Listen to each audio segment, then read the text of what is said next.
Okay, mayong mudto na yung usab kanatong tanan Luzon, Visayas, Mindanao. Mayong mudto Philippines, mayong mudto world, mayong mudto universe. Ano na punta mga higala, dili nga itong tulumanon sa kahanginan C.O.N.A. Catechesis on Air ug ako lang gihapon kini yung ubos nga alagad Reverendo Padre Edwin Academia Acab. Abino adlaw no usab karon nga Sabado, pitsa 19 na kini sa bulan sa Hulyo tuig 2025. Hala no, good morning na. Today ay i-congratulate mahingala nga ato mga diakono do kapag ordinahan na gyud sa pagkapari no karong Martes pohon, no? Of course, si Reverend Dado o iyang kauban. No? Nahala, no? May munto na kanatuntanan o manghinaot kita nga anaa kamong tanan sa Kapiskay Panglawas. Ako lang hapon ang inyong ubus nga alagad, Reverendo Padre Edwin Academia Acab. Abino ato nga timbayaon dahil may hingala, no? May munto ang atong mga kaparian, Lukop, Kabisayan, ug Mindanao. Ilabin na gayon ang akong mga igsuong pari nga membro sa Diocese of Dumaguete. Ayan.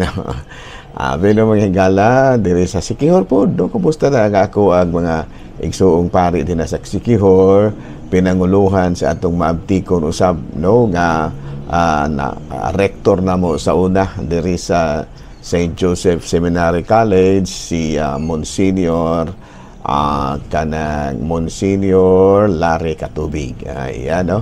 Of course, ang akong mga classmates din si Padre Ubing Masyon, no? Si Father Leonard Tan, no? Classmate pa na ako ni Father Leonard sa una pagsulod na mo sa seminary. Si Father Leonard Tan dahil na diri sa kuan, na diri sa kining Pamplona. Ayan, no? Niya ako po dahil nga timbayaon ug may mudto nga ako mga classmates po, no? Si Father Obing Masyon, si Padre Dami Hiramis, si Padre Tonton Arnaiz. O man usab ang iyang kauban din na, no? Si Father Dudong Ruiz Parengs, no? Kumusta na, no? Sa Parings na ako, no? O nga man usab ang ako mga classmates sa Cebu. Uy, kumusta na, no? Si Padre Joey Belsinia, si Padre Joseph Anore, si Padre kining Peter Necesario, si Father Rom Narca, si Father Mario Atienza, si Monsignor Tingting Angkahas, si Padre One Rosaroso, si Padre kasama nila Mario Atienza. Ay, ang ako si Kuan, Friends Forever, no? Friends Forever, no? Si Father Rosdel Noel, no? Nasab dito sa Milton Medina, of course, no? Father Milton Medina. Manusab dito sa Maasin, si Padre Dodong Cordobes, ug si Padre kining Samuel Papa. Father Samuel Papa, mahigala. Partner mi sa una dito sa Carmelites. Kami mo mag-juwit sa una dito, kinantahay sa misa. Mag-juwit mong duha sa unang ikala, no? Ako po dahil nga kumusta ng akong mga sisters sa Carmelites din na sa Cebu. Dako-dako na sila katabang sa akong pagkapari, mahigala, kay sila may akong dalangpan financially, no? Gano'n sa mga pag-ampo, no? Kay membro ba po ko sa kining Order of the Carmelite Discalced Third Order. Ayan, no? Nahala, no? May munto na kanatong tanan ang hidaot kita nga na kitang tanan sa Kapiskay sa Panlawas ni ining kabuntuhon. Abino arita may gala sa Saint of the Day. Ang atong Saint of the Day karon sigon diri sa atong listahan. Listahan. Walay lain kung dili si Sister, si Saint Mary MacKillop. MacKillop, no? Ang spelling sa MacKillop, MacKillop. MacKillop. MacKillop. Taga na tao siya na itong tuig. MacKillop. MacKillop.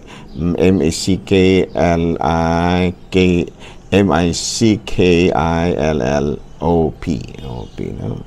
Dayong taga Melbourne, Australia, kini siya higala, no? Unya, financially struggling ang iyang mga parents, patapasabot nga dili kay mayo ang kahimtang sa ilahang panalapi. Unya, together with a Father Johan Woods, they founded a congregation of sisters who who later was known as the Sisters of Saint Joseph of the Sacred Heart. And their apostolate na nahimo sila mga staff sa mga schools, especially to poor children, as well as orphanages, and do other works of charity. And then they beg from door to door to earn money for their apostolates. No? So karong adlaw mga higala, atong gihinumduman si Saint Mary MacKillop. Hala, no? Okay, padayon ta mga higala, arita sa atuang Saint ko na ni kining CBCP News ato mga higala. Si Archbishop Designate Albert Uy nangandam na alang sa maong bag-o niyang assignment isip bagong arsobispo sa Subo. Sa samang paagi, nangandam na usab karon ang kining arsobispado sa Cebu, no, sa pagdawat sa ilang bag-ong magbalantay, no, nga mao si Archbishop Designate Albert Uy. Balita mga higala gikan sa Vatican, Papa Leo XIV subli nga nanawagan karon og kalinaw sa lugar sa Gaza. Diin bag-uhay pa lang usa ka Katolikong parokya ang giatake sa grupo sa mga militar nga nikalas kini og ubay-ubay nga kinabuhi. Panawagan karon ni Papa Leon XIV nga mahunong na unta, no? Mahunong na unta kining ang kamatay dito sa lugar sa Gaza, Palestina. Mao kadto mga higala, mga balitang simbahano ni ining kamuntuhon ug padayon kita sa atoang nga mga gimbuhaton. Bueno, arita mga higala sa atong ginagmay nga mga istorya, ginagmay, no? Istorya di on amor.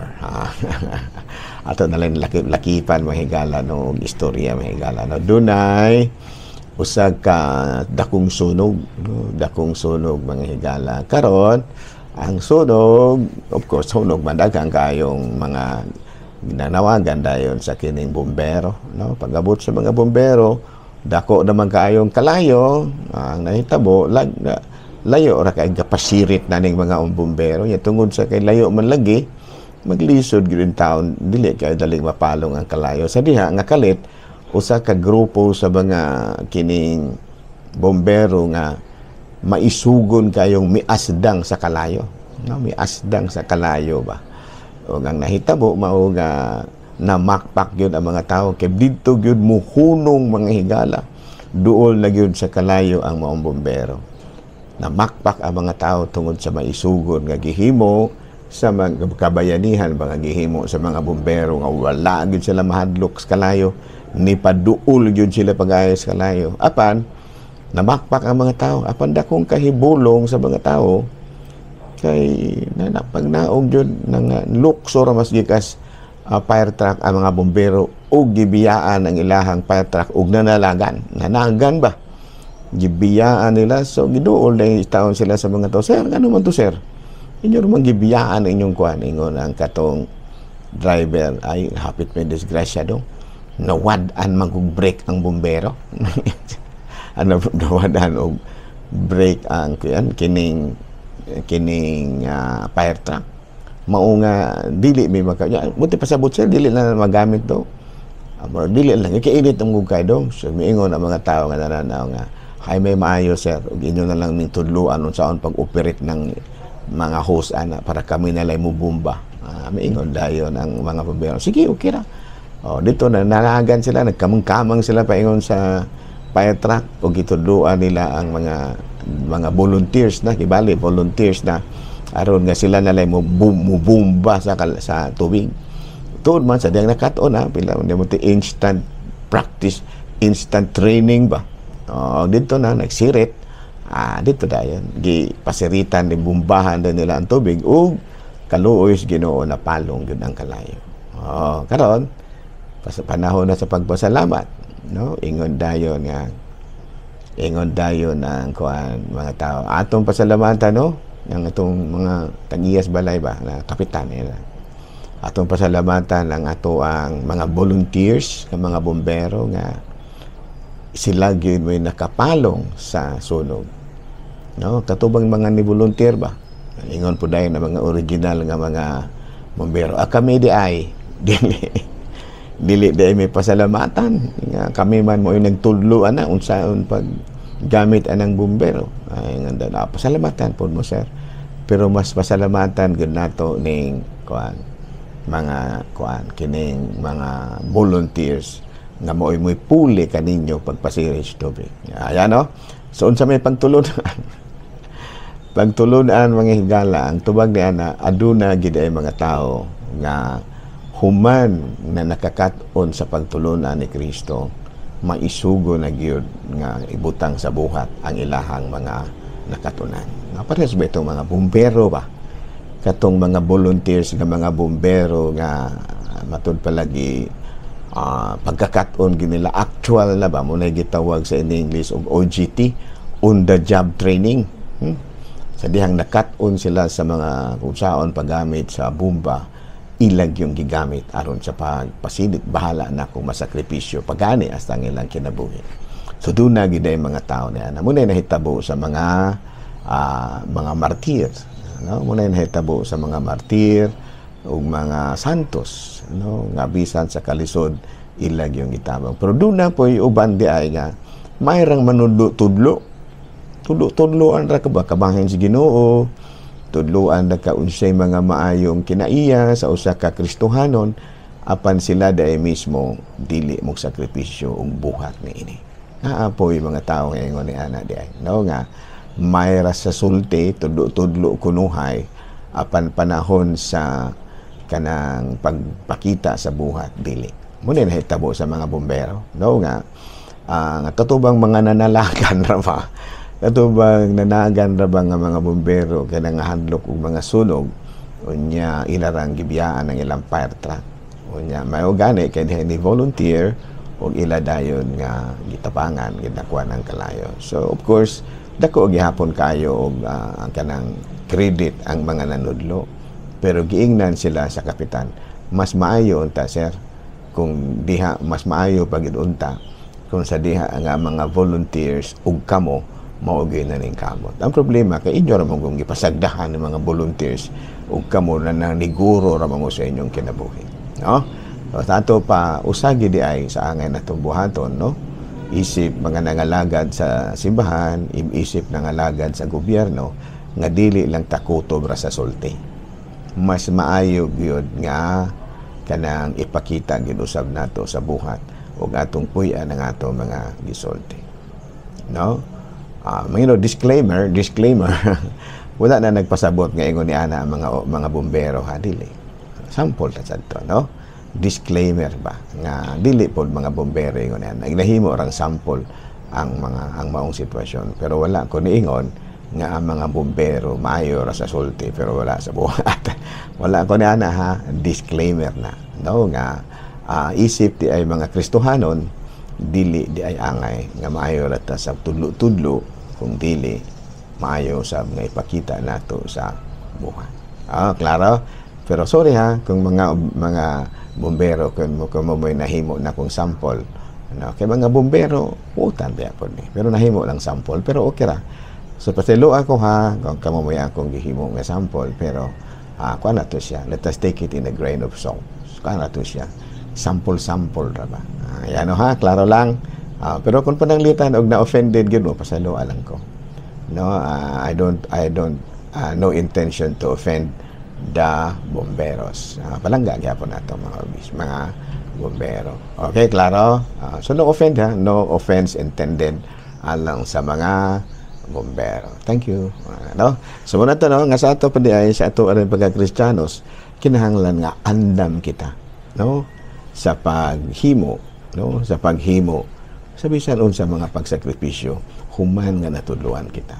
O nya isip pod mga Kristiyanos kay doon naman lagi tay mga abilidad pod pagpanudlo kay every Christian at catechist kinahanglan kung manudlo ta kinahanglan nga kita mismo pod musulod sa atong gipangtudlo.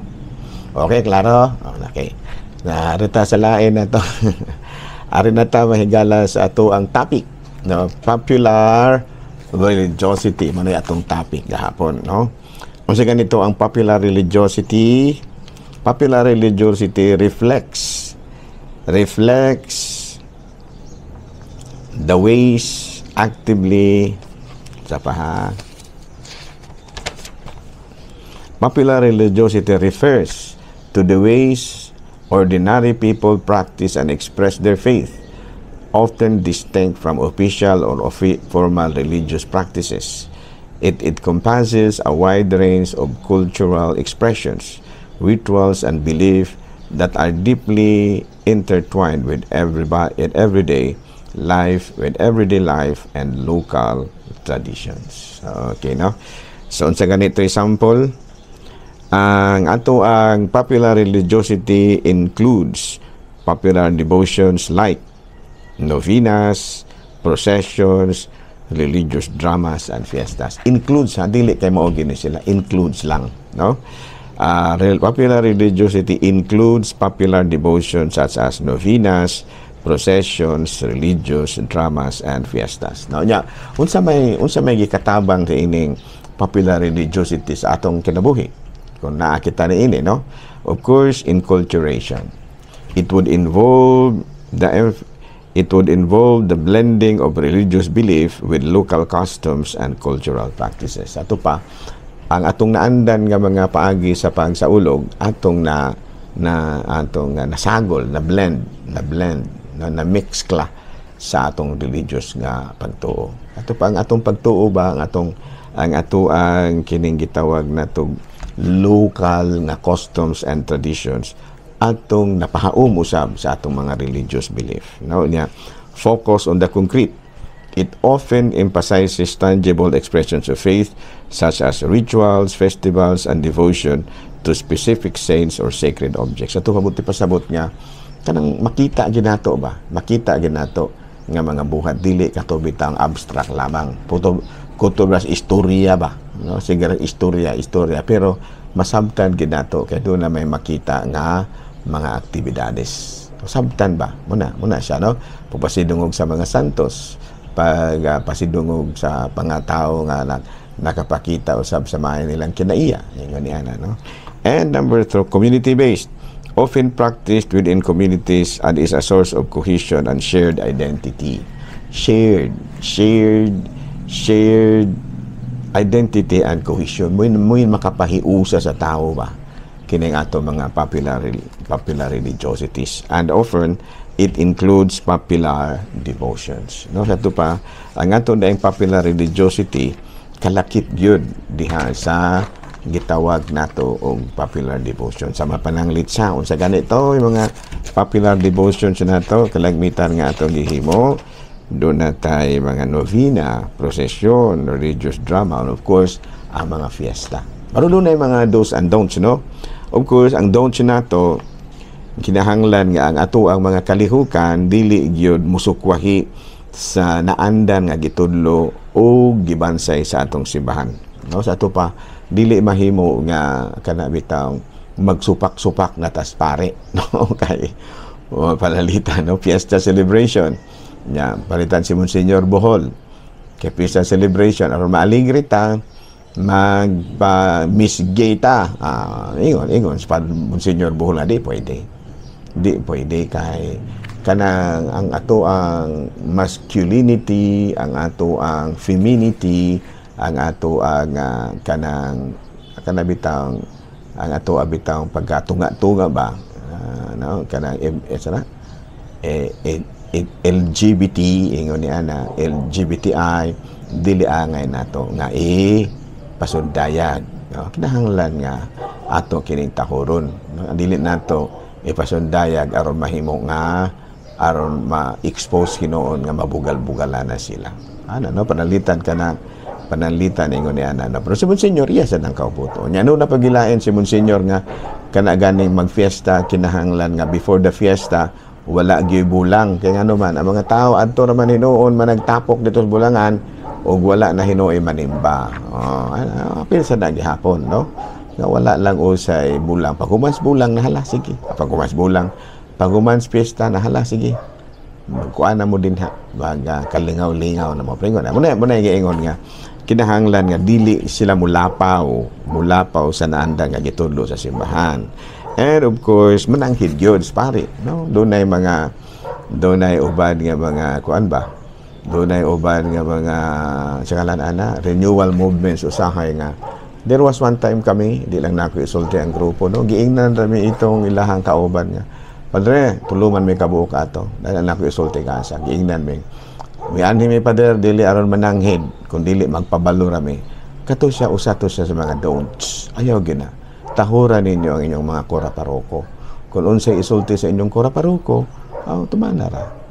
Ayaw ra mo og moingon nga pader niya arami kay nagpabalo, wala rami nananghid. Dili na sa mao, no? Nagpakita to nga mura ba og gibala wala na nyo ang otoridad sa inyong kora paroko. Ayaw makagaba na. Makagaba na. Number 3, over-commercialization. Kana bitaw mga fiesta nato kan malagi na popular religiosity. Unya gihimo ra gyud nato kay para na lang gyud nga makakwarta. Para pangwarta na lang ba? Nawala na gani ang pinaka-essence sa fiesta, di na sa namaw. Klaro? Dunay uban, no? Dunay uban nga sa nakasabaan man ganito sa una, no? Si anhing kuan pa to, Jerry Saranya. Dili gyud mo sugot si former mayor, no, anhing the late Jerry Saranya nga magfiesta o walay patron. Nga naman ang mga kuan, ang mga sa kuan man to bayawan man to sa una, di matandog ang kalag ni anhing Mayor Jerry Saranya. Kaya doon naman yung mga sugarol pod ba nga manglukat o permit o fiesta. Kaya ang fiesta go dito si Mayor Saranya sa una, the late Mayor Saranya, mo bang dako kay siya devotion pod fiesta mo na nga kung fiesta gani tagaan da niya og kuan kanang gamay kaayong gitagaan po niya lugway ang mga magpabulang ba kay maka dugang-dugang na makadugang man sa kasadya sa papistahan kanang magpabulang tiyaw man ang mga sugarol nga magsyagitanay man gyud. Ang problema lang kay wala na gani misa, wala na gani intawi patron, wala na gani kaon bulang na lamang yun og baile mo tong regulate ni anhing Mayor Saranya, no? In fairness kay Katoliko man sa to kaayo si anhing Mayor Jerry Saranya, no? Di matandog yan ka lang, no? The late amigo mi kaya to, no? Klaro? Dili na ingon siya na ang uban nga magpabulang na malamang magpabaile ra, wala na gani misa, wala na gani patron. Ang hitabo nga murag mga don'ts ba, popular religiosity na, pero angay natong taga-agbiliw, tahuron. Okay, klaro? Nahala, no? Dini na lang ko nakita kutob. Ako lang gihapon kini yung ubos nga alagad. Reverendo Padre Edwin Academia Acab, manamilit na usab kaninyo. O manalangin ka nato ang Dios nga makaagahom sa tanan, Amahan, Anak, Espiritu Santo. Good noon, Pilipinas!